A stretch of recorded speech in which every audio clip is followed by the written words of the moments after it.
के भयो बच्चालाई? खोइ के भयो खालि रोक्को रोइ गर्छ, दुध पनि खाँदिन। त्यही भएर हेरौँ लिएर आएँ कि। आँखाको परेल बाटेको त 2-3 दिन भइसक्यो।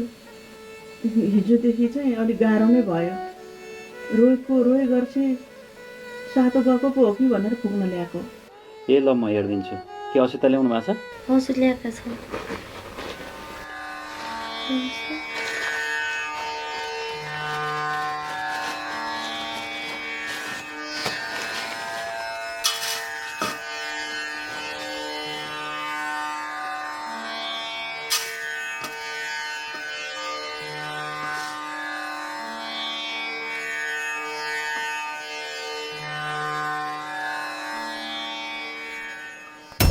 आमा र बच्चा त एउटै धुरीमा बस्न नमिल्ने देखिन्छ।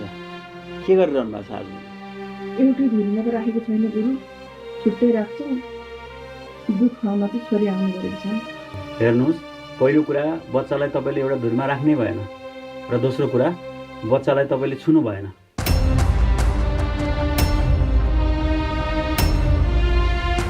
अब बच्चालाई हेर्ने यताउति गर्ने आमा हुनुहुन्छ, र तेस्रो कुरा बच्चालाई दुध पनि खुवाउनु भएन।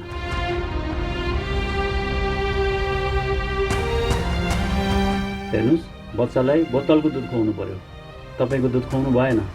तपाईँहरू जति बच्चासँग नजिक हुनुहुन्छ त्यति नै बच्चालाई गाह्रो हुन्छ। हजुरहरू बच्चाको नजिक जानै भएन। ग्रह दशाले यस्तो गराउँछ।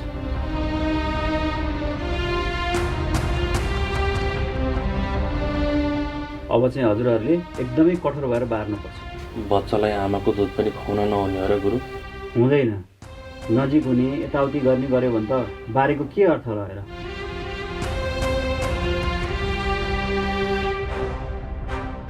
तपाईँहरूलाई मात्रै होइन, बच्चालाई पनि झन् गाह्रो हुन्छ। हजुरहरूको ग्रह दशा जुझेर यस्तो भएको।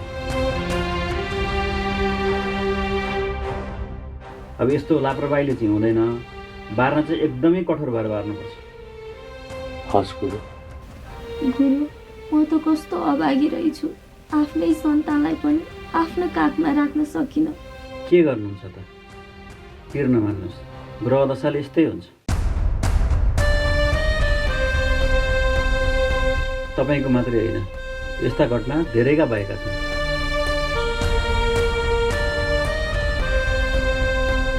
तपाईँहरूले त सुन्नु मात्रै भएको छ, मैले त कतिको देखेको छु। कहिलेकाहीँ बच्चाको ग्रह दशाले पनि यस्तो भइदिन्छ। बच्चा मूल नक्षत्र परेर जन्मेपछि यस्तै हुन्छ। पिर नगर्नुहोस्, म पन्साइदिन्छु।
अब हामी गए हुन्छ गुरु? ल, अहिलेलाई मैले पन्साइदिएको छु। त्यस्तो गाह्रो अप्ठ्यारो केही पर्यो भने फेरि ल्याउनु होला।